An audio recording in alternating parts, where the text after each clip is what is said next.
আজকে রান্না গরম গরম হচ্ছে সবজির ডাল, আলু, গাজর, ফুলকপি দিয়ে।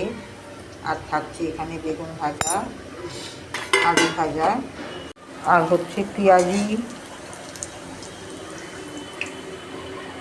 গরম গরম পেঁয়াজি ভাজা হচ্ছে ঠান্ডায়। প্লেন সাদা ভাত আর চিংড়ি মাছের হবে মালাইকারি। চিংড়ি মাছটা এবার বসাবো। আমি আমার কড়াইতে পরিমাণ মতো তেল দিয়ে দিলাম। আগে আমি মাছ ভাজলাম না, মাছ আমি পেঁয়াজের সাথে ভাজবো। ফোড়নে আমি দিলাম ছোটো এলাচ, একটু দারচিনি, একটু ভাজা গন্ধ বেরিয়ে গেলে এবার আমি দিয়ে দেবো খানিকটা কাঁচা পেঁয়াজ কুচোনো। সব পেঁয়াজ আমি বেটে দেবো না, খানিকটা ভেজে দেবো।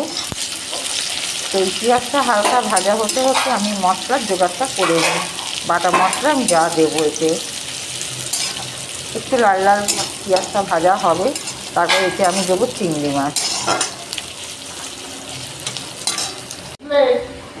পেঁয়াজ লাল লাল করে ভাজা হয়ে গেছে, এবার আমি দিয়ে দেবো চিংড়ি মাছ। চিংড়ি মাছে আমি নুন হলুদ মাখিয়ে নিয়েছিলাম, এবার আমি মাছগুলো দিয়ে দেবো। এর সাথে মাছগুলো ভাজা হবে। চিংড়ি মাছ ভাজা হতে থাক। চিংড়ি মাছ ভাজা হতে হতে আমি মশলাটা রেডি করে নিই। চিংড়ি মাছও আমার ভাজা হয়ে গেছে লাল করে, এবার আমি দিয়ে দেবো বেটে রাখা মশলা। বেটে রাখা এখানে মশলা দিয়েছি আমি আদা, টমেটো, পেঁয়াজ, সামান্য জিরে দিয়েছি, একটু ধনে দিয়েছি, আর দিয়েছি টমেটো, পরিমাণ মতো দিয়েছি লবণ, কাশ্মীরি লঙ্কার গুঁড়ো দিয়েছি আমি কালার হওয়ার জন্য, ঝালের জন্য দিয়েছি দুটো কাঁচা লঙ্কা। এটা দিয়ে একদম কষানো হবে, তেল ছেড়ে যাবে। তারপর এখানে নারকেলের দুধ আমার করে রাখা আছে, ওই দুধটা দেব। সাথে দিতে হবে মিষ্টি, যেহেতু মালাইকারি একটু মিষ্টি মিষ্টি ঝাল নুন তিনটেই একদম সমান থাকবে, তা না হলে টেস্ট আসে না। এবার মশলা কষতে থাক। কষানো আমার হয়ে গেছে মশলা, তেল ছেড়ে গেছে, কালার বেরিয়ে গেছে, দেখতেই পাচ্ছেন। এবার আমি এখানে দেবো নারকেলের দুধ।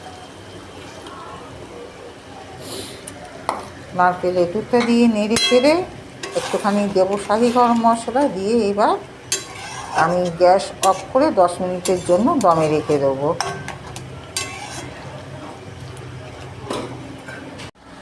চিংড়ি মাছের মালাইকারি আমার রেডি, দেখতেই পাচ্ছেন। এতে একটুখানি শাহি গরম মশলা দিয়েছি, দিয়ে এবার আমি 10 মিনিটের জন্য এটাকে দমে রেখে দেবো। তারপর 10 মিনিট পরে খুলে এটাকে খাওয়ার জন্য পরিবেশন করব।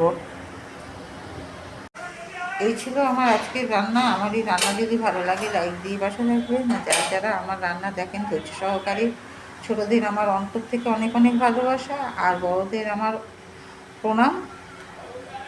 সবাই ভালো থাকবেন, সুস্থ থাকবেন। রাধে রাধে।